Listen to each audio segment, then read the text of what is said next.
Despite the enormous volatility that all energy markets have gone through over the last 2 years, the energy transition continues to proceed. But it now has to grapple with a more complicated landscape, one that does not only include dealing with the massive challenge of fighting climate change, but also deals with the challenges of energy security and economic development. This has all been made much more difficult in light of stubborn high levels of inflation and geopolitical tensions that threaten to upend global supply chains.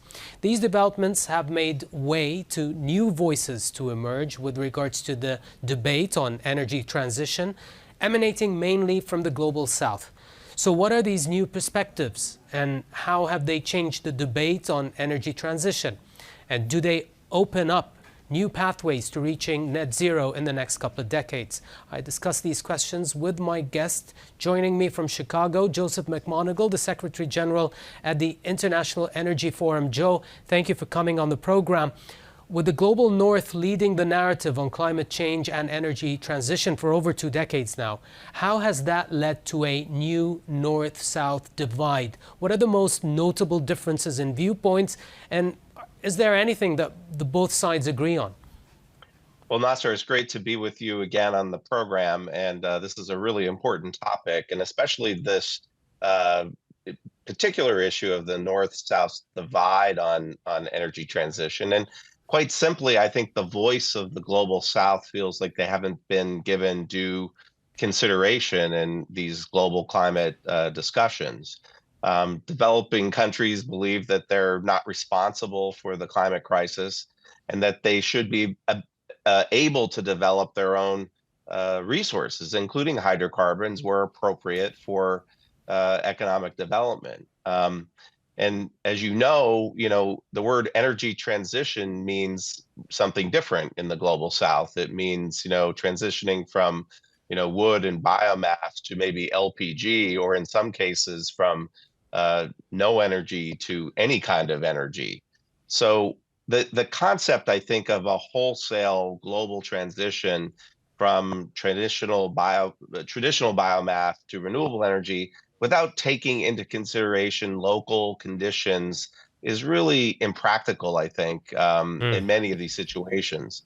And so the emergence of this new north-south divide has really fostered, I think, an increasingly sharp debate, as we saw at the last climate COP meeting in Sharm el-Sheikh. And the debate focuses mainly over the cost and timing of the energy transition and compatibility with other priorities such as economic growth. But how have the events of the last 2 years shaken up that global north narrative, which seems to prescribe what you describe in your recent report as a linear global transition?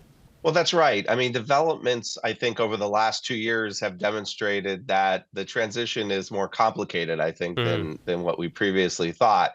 We're transforming $100 trillion global economy to a decarbonized energy system in 25 years.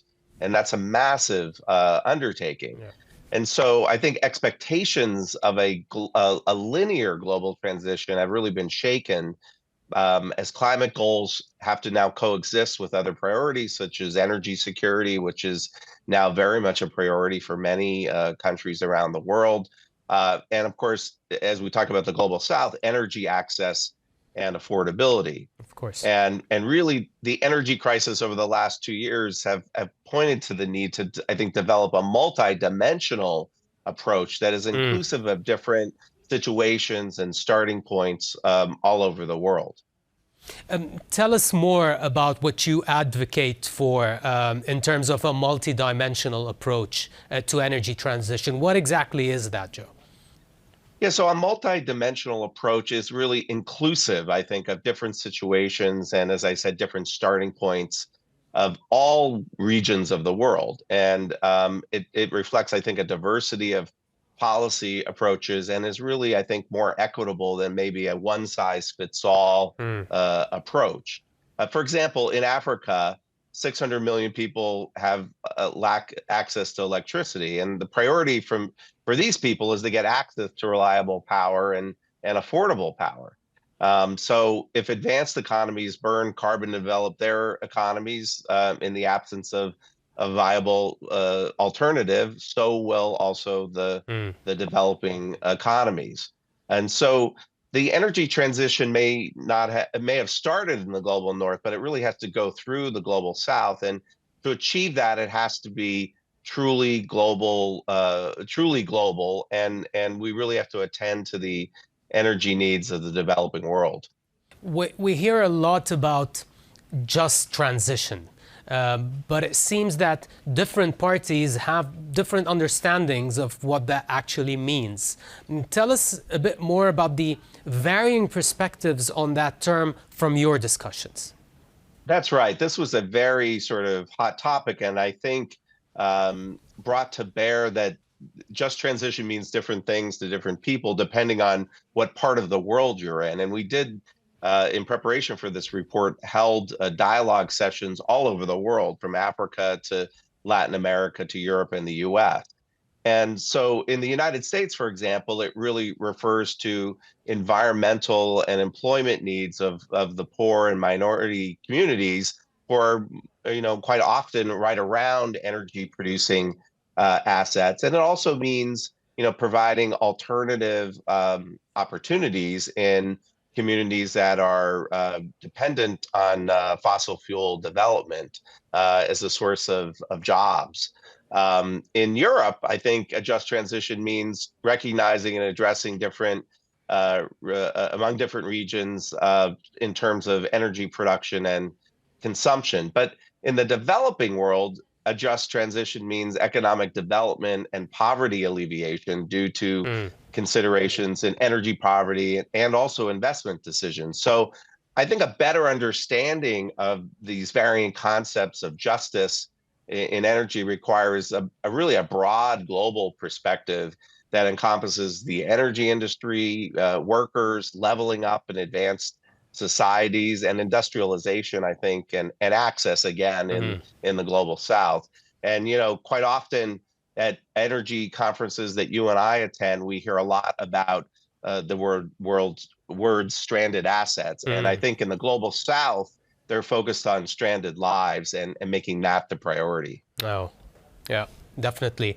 Well, obviously, Joe, much of the debate on climate change and energy will and does revolve around who will end up paying for it. So, what were the most important viewpoints on the topic of finance did your recent report quote?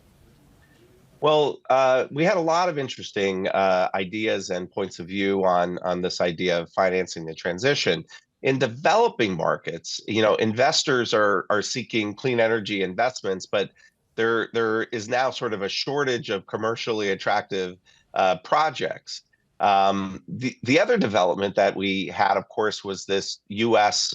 Inflation Reduction Act, which has been welcomed by U.S. domestic and some international companies. And it's estimated that when all is said and done, this is basically a investment in clean energy of up to about 370 billion US dollars. So there's no doubt that there will be enormous technology transfer opportunities that will come out of the U.S. policy for the transition, and I think that will really benefit, not just the rest of the world, but especially the global South, in making, commercially making these technologies commercially available at affordable prices. Mm. But really, one of the biggest challenges to financing the clean energy projects is really risk premiums and the high cost of capital, particularly in the global South. And in these projects, investor risks are primarily policy driven, and so companies have really limited experience and tools available to assess and manage risk in a business environment heavily influenced by policy uncertainties rather than commercial market forces. Mm. So unless new approaches are developed, I think investors will continue to apply sort of high hurdle rates and constraining energy investments, particularly in the global South, where it's really, really badly needed. How have the different parties you approached for your report responded to questions on the future role of oil and gas in the energy mix? Well, of course, this is a controversial topic, and it was so also in our dialogues. But I do think there was generally a consensus, a wide consensus in our dialogues that oil and gas will continue to play a critical role in providing the world energy, just not just now, but well into the future. The truth is that oil and gas accounts for about half of the world's energy needs today, and without it, the world would indeed be a lot poorer. We all agree that emissions from oil and gas must fall significantly over the next few decades if we're to meet these climate goals that we've set from the Paris Agreement.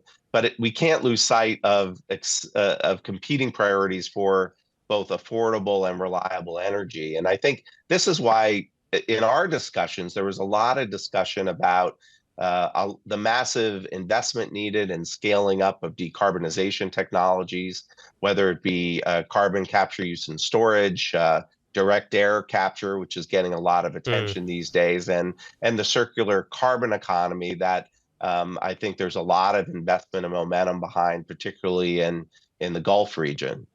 So what needs to be done, you think, on the road to COP28 in order to bridge this north-south divide and achieve real progress in Dubai when it comes to climate and energy?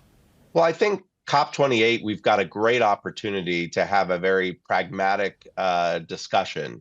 And my hope is that we will focus on progress over perfection. Mm. I think so many of the past discussions have been about, achieving perfect one-size-fits-all solutions. And I think the last 2 years has shown us that we have other competing priorities, and there are different starting points and roadmaps for different parts of the world. I'm very enthused that my friend Dr. Sultan is the president of this COP. I think it's going to be refreshing to have a CEO in charge that has you interview a lot of CEOs in Mm. your job, and CEOs focus on metrics and deliverables, and so Mm. therefore I think we're going to see a lot more progress on this financing solution and addressing this north-south divide.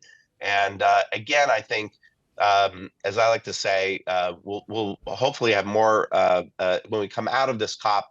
There'll be a lot more progress made, and we won't focus as much on perfect solutions, which in the end may be elusive. Joe, thanks for taking the time and coming on the show. It's always a pleasure. Great to be here.